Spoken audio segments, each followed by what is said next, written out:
Kevin Durant just proved once and for all he's the best player on the planet. Nothing like him, including the phony GOAT. I cannot wait for tomorrow's Undisputed. And yes, Undisputed is here. It's now. We will get to you, Shannon. Yes. We are here. Do you finally agree KD is the best player on the planet? Why you got to bring you-know-who On the into planet. it? He minded his business. Where is you-know-who? Whatever happened to LeBron You always James? tried to include him. Skip, look, I won't deny it was the greatest performance I've ever seen from Kevin Durant. He was sensational, given what they had asked. And you and I had been talking about it for a day and a half. Skip, they're going to need 30 to 40. I said they're going to need 30 to 40. They're going to need about 13 rebounds. And they say, KD, why you at it? Can you give us 8 to 12 assists? He did it. He did everything and he was so efficient in doing it. Skip, he didn't shoot 30 times. I thought he'll need at least 30 shots to get that. I agreed. Efficient, 23. But to answer Jenny's question. Wait, say that again. 49 points on 23 shots. Go ahead. That's ridiculous. It's ridiculous. He was spectacular, but it's one game. And Skip, he's going to have to finish it off now because he's given us a taste of what he can do when asked to do the things he's never been asked to do before. He was never asked to do that in Golden State. He was never asked to do that in OKC. He hasn't been asked to do that. Now James Harden's on one leg. We'll talk about Bud's game plan not to attack James Harden. We'll talk about that later. No Kyrie with an ankle. We don't know if Kyrie's going to be back game 6, game 7. He may be out for this series. But for KD to do what he did, Skip, that was something special. And I told him, I said, do not let him play one-on-one. Because if you let him get a rhythm, Skip, I don't care who you throw at him, it's over for you. That's with any great offensive player. Do not let him get a rhythm. Again, I'm going to say no, he isn't, Skip, because he's going to have to finish. I'm not going to base it on one game. Because since, Skip, I saw in game 3, he go 11 of 28. I saw in game 4, he go 9 of 25. I saw that. He was he was overmatched against P.J. Tucker in games 3 and 4. They had his number. You know what happened? Whew. He fooled him. He baited him. He said, now what they're going to do is they're going to leave P.J. Tucker on me again. They're going to go one-on-one because they think P.J. Tucker can actually guard me. They played into his hands, Skip. And I told you this. I said this on Sunday. I said, Bucks, don't fall in love with the 3. The advantage that you have on this team is your size inside. Skip, why is James Harden guarding Giannis with one leg and wave off help? Why would, if you look at the guys that Giannis is guarding, at some point in time, Skip, I'm not saying you start the game on him, but when you see KD getting it going in the fourth quarter, you say, Bud, I got this. No, because Giannis for the longest time, Skip, he's been hiding behind, I'm just doing what my coach asked me to do. Damn what the coach asked you to do. You're the defensive player of the year. You're that, not Tuck. Mm-hmm. And I love Tuck, but Skip, Tuck is undermatched. But no, to answer your question, to make a long story short and a short story long, and I know I was long-winded, I do not believe Kevin Durant, off of that one performance, that Kevin Durant proved he's the best player. Now, I have him 1-2. He and LeBron go back and forth. Now, if he finishes it off this season, because when Kyrie comes back, Skip, we still don't know how healthy he's going to be. We don't know if and when James Harden's hamstring. For a hamstring to be as bad as it was, and that man to play 46 minutes, and y'all don't take advantage of it, Milwaukee, y'all need y'all butt beat. Bud, you in trouble. No, he's not. But he was fantastic yesterday. So even off what you just saw with your own 2 eyes, sitting up in your palatial estate in Bel Air, on your couch watching your gigantic television, you still would not say that's the best player on the planet right here, right now. But I will concede this. I started rooting for him.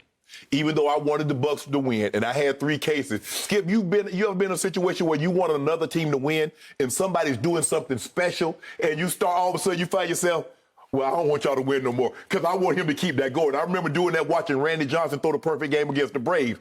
I wanted the Braves to win, but I realized I was witnessing something special.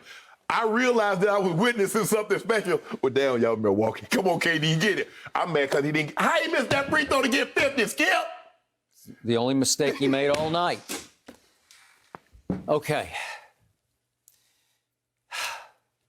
I have told you for years this is the best player on the planet. And you could make a case, and we'll debate this a little later in the show, that he is the greatest scorer in the history of this league. Yes. We've also made the case this year that James Harden is the greatest perimeter scorer we've ever seen. Yes. But the way Kevin scores, I have never seen anything like, because he's 7 feet tall. He handles it for 7 feet. Great. Pretty great. We've never seen anybody handle the ball like that. Not like this. No, not at that size. And we've never, ever seen anybody 7 feet tall shoot with the kind of range that he shoots with. No. And when he gets his rhythm, as you said, it goes deeper and deeper until it gets silly deep. Mm-hmm. And after the game, Steve Nash, who's been around a while and seen a lot of greatness, he said it was historic. He said it was ridiculous what he can do, because it's just ridiculous what he can do. And it was his signature night. That's also debatable, because a little later in the show, we're going to talk about his greatest game. I still slightly favor one against the phony GOAT back in 2017 in Game 3 at Cleveland in the NBA Finals, just because it was the finals. But I do agree with your final takeaway. This game is sitting on a platter for all the world to behold, but it now is unfinished business, because let's just say they go on to win the NBA championship, which I'm certainly not ruling out today after what I saw last night. If they could cap it off with the championship, then you would look back at Game 5 of this round of the playoffs and you'd say, that's it. Right. Then that game would have much greater magnitude than it had as just a second-round game, right? Plus, Skip, if it was a closeout game, this was the game before, or if it was Game 7. It was a turning point game, but it wasn't the closeout. It only pushed you up 3-2. Okay, because obviously Milwaukee could go home and win it, and then they could get their you-know-what together, and they could come back and win Game 7, and I wouldn't be shocked by that either, depending on the health of Harden and Kyrie. Correct.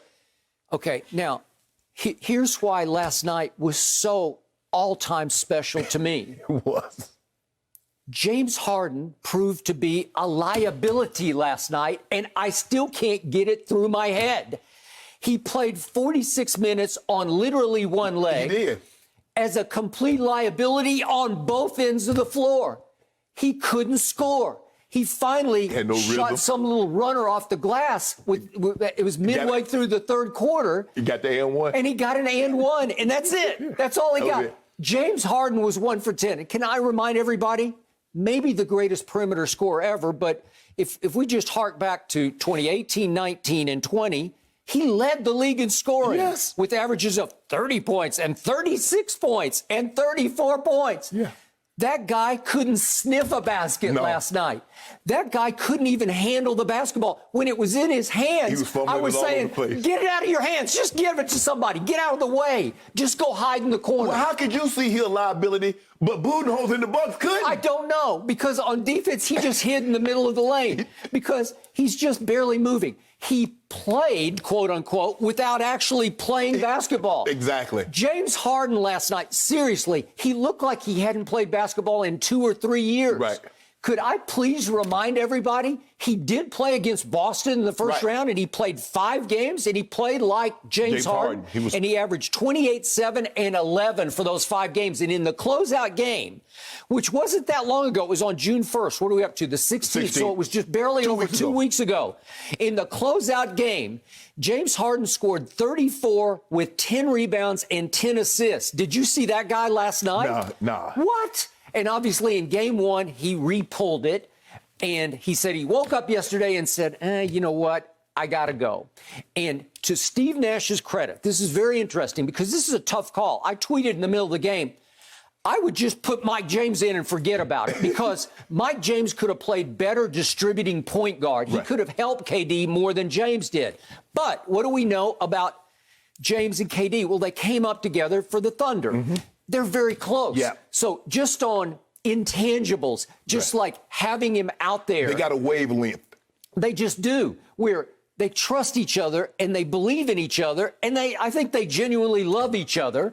And so Steve Nash, as a former 2-time MVP, he knows I got to leave him in there just for the intangibles, just for his presence on the court. Because that's what he gave you. That's all he did. It was pure presence. He gave you nothing else, to the point where he was overmatched just trying to distribute the ball. How many loopy, careless passes you say? He just get it out of his hands and just loop it up the court. And I'd say, don't do that. I mean, he got turned the ball over, Skip. He jumped like he was going to shoot it. Then he wanted to pass it, and he came down.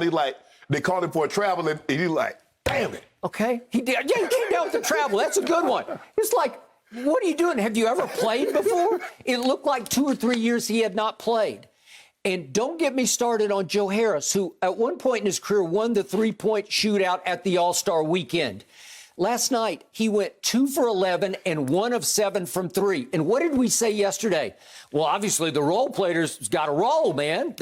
If I told you before the game that James Harden would play 46 minutes and go 1 of 10, and I told you that Joe Harris would play 33 minutes and go 2 of 11 and 1 of 7. Get blown out. Blown out. You got no hope and no chance. Obviously, out of nowhere, Uncle Jeff came to play. And he always comes to play. He always. He just does. He just comes to play. He is fearless. He is so skilled and so experienced and so impervious to playoff pressure. It just doesn't bother him.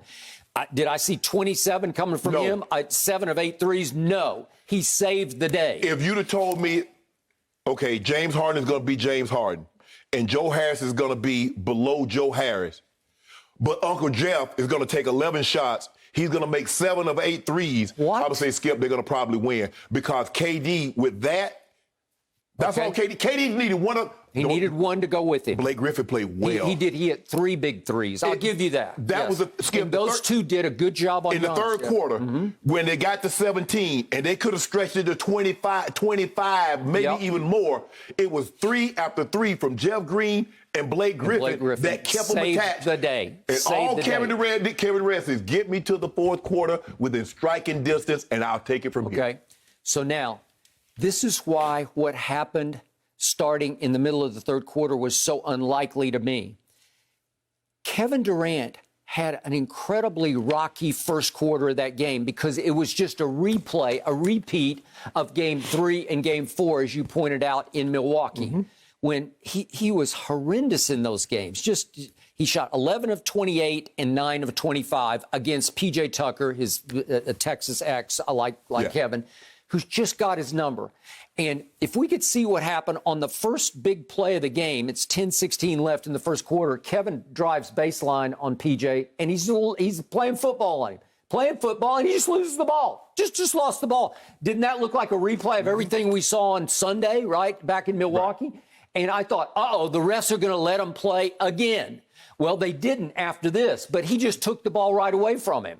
It seemed to me, Skip, is that early on, KD was playing for calls, and then he said, to hell with it. If you call it, you call it. If you don't, you don't. I'm going. 3 times in the first quarter, they just took the ball away from him, knocked it out of his hands, and usually he plays so strong with the ball in his hands. So the other things that went wrong for Kevin Durant in the first quarter was that he had a foul on Chris Middleton on shooting a 3 that was just you're better than that, Kevin. Right. You know better than that. They had a shot clock violation with 8:25 left in the game, and it was mostly because Kevin held the ball too long because he didn't know what to do with it. He had another turnover on a bad pass at 5:31, and he missed 2 free throws in the first quarter. This is a 90% free throw shooter. Yeah. He was completely discombobulated, in my eye, by P.J. Tucker, who I tweeted this. I thought P.J. was intimidating Kevin Durant in the first quarter. And finally, to his credit, against his nemesis, P.J. Tucker, slowly but surely in the second quarter, he started to say, no, to your point, I'm just going to go up, and I'm going to go up strong, and I'm going to be Kevin bleeping Durant. Yep. And he scored 11 in the second quarter. So he went 7 in the first quarter, 11 in the second quarter, 11 in the third, and 20 in the fourth. Well, once we got to the fourth, it was rolling. And to your point, remember, Milwaukee is up 17 in the middle of the third quarter. Correct. And yet it felt tenuous to me. It felt flimsy because you could just see what was starting to happen with Kevin Durant. I saw it on Sunday. Yep. They was making threes, and I was like, I understand that you're making threes, but don't forget the advantage that you have is your size, and you can play inside. I saw it coming because what happens, Skip, when you start hitting threes, and then all of a sudden you're like, yeah, we good. If you go cold, now all of a sudden you got Brook Lopez, Skip. Brook Lopez, 7 foot tall. ain't no way James Harden and Jeff Green should guard him.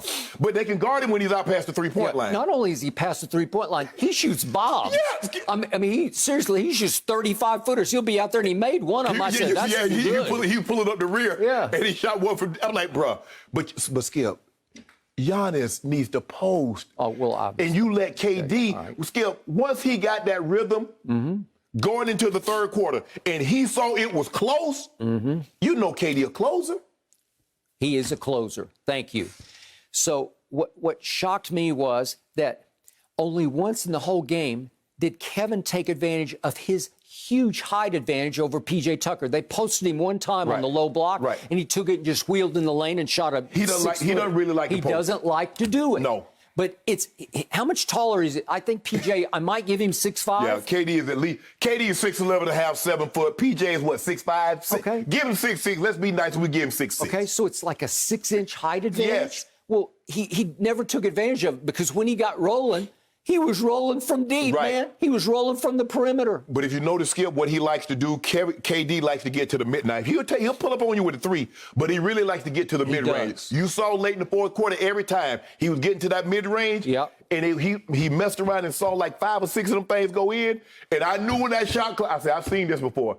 And I said, y'all better not let KD touch this ball. It was 3. Don't let him get it. I said, uh-oh. When he elevated on Chris Middleton, I said, this ball going in. Well, the ultimate uh-oh for Milwaukee came with 50 seconds left when they're down to the end of the clock. If we can see this, 1 point game. This is the dagger. This is the one. Skip, I said, don't let him get it. Don't let him get it. Go up, and he didn't even have his balance. He's falling sideways, and that's the ball game right there to me. Psychologically, this is the dagger. It's over. This is the dagger. And Chris Middleton's a very good defender, but he goes about 6'4", 6'5". Like, ooh, I got it going tonight. I got it going. Okay, back to best player on the planet. This was a tour de force by who I've always believed, or for a long believed, was the best player on the planet. He obviously led them in points last night. He led them with 17 rebounds last night. He led them with 10 assists, and I told you yesterday he needed to get 10 in this game, and he got 10 because he can distribute and pass the basketball. I'm not saying he's a great passer, but he's a very good passer of the basketball. He led them in steals last night with 3, and he led them in blocks with 2 because he is an underrated rim protector. When he decides to, he can defend at literally the highest level because he is a long 7 feet tall. Well, you know what, Skip? I'm looking at the stat line. He led everybody on both teams in everything. Points, rebounds, assists, steals, block shots. Skip, I understand Kevin Durant because it is the perception that he score, all he does is score the basketball. But KD, no one said that you couldn't do it. It's just you haven't been asked to do it. It's kind of like when someone you don't see all these see him do it. I don't even know if Jay-Z can drive because all I see him he was with a driver. I don't know if he got a driver's license. I don't know if he can drive. But when you see somebody all they are in the back seat of a car, Skip, can they drive or do they just like getting driven around? Well, KD, when you have Russ that's leading the team in assists, or you have Draymond and you have Steph, you have Kyrie and James Harden, you're not asked. This was the first time, I believe, for the entirety of the game, they said, KD, we need every ounce of what you have. Rebounding, facilitating, scoring, blocking shots, doing all of that. Skip, I believe this was the first game. Now, he had a triple-double. I think he had a triple-double his last championship, the game, they swept him. If I'm not mistaken, Skip, they swept him that series. Yeah, they swept him that series. And he got a triple-double in the game 4. So we know he has that ability, Skip, but he's never been asked to do that. Okay. So I have given this to you from the start. LeBron is still the best passer in basketball. But KD is a better scorer than LeBron because he's a better shooter all around than LeBron. Yes. KD is a way better free throw shooter than LeBron. It's just never even been close. It's like 90% to 70%. KD is a better rebounder. He doesn't always ask himself or get asked to rebound, but when he decides to, he's a better rebounder than LeBron just because he's so much taller and longer than LeBron. So let me ask you a question. If they were to ask KD, say, KD, for the rest of your career, this is what we need from you. We need you to lead us in points, rebounds, and assists. Do you think he can do it? Because that's what they've asked LeBron to do for 18 years. What KD did last night, Skip, we might not ever see this again to this level. We've never seen a 45, 15, and 10 game in the playoffs ever. And Skip, to get 49 points on 23 shots? Most efficient scorer I've ever seen. Okay? And in the end, I believe he's a better defender and obviously rim protector than LeBron just because of his size. Well, he's a better defender, maybe a better defender now. But in his prime, he couldn't see LeBron on the defensive end, Skip. You know that. LeBron can sit in that chair. Just different ways. Yeah, LeBron in his day could sit in the chair. Kevin, obviously, he can't even get down that low. He's like a praying mantis. That's right. But again, I think it's offset. I think it's 50-50. One guy protects the rim, one guy protects the rim. Brian, ask Thiago Splitter. Ask all them guys, a lot of guys that tried to broad at the rim, Skip. A lot of them has tried it. Wait, you mean the Thiago who can't out-jump me? Oh, he tried it. He tried it, Skip. Yeah. But you know what, Skip? Today is all about KD. Today is about KD. KD, you give it up. I'm giving it up to you. He is the best player on the planet, at least for today. For today. He said it. Shannon said it. Thank you for watching. You can subscribe here to get the latest from the show, and be sure to check out more of the best clips from Undisputed, or go watch a few other segments from our other shows on FS1.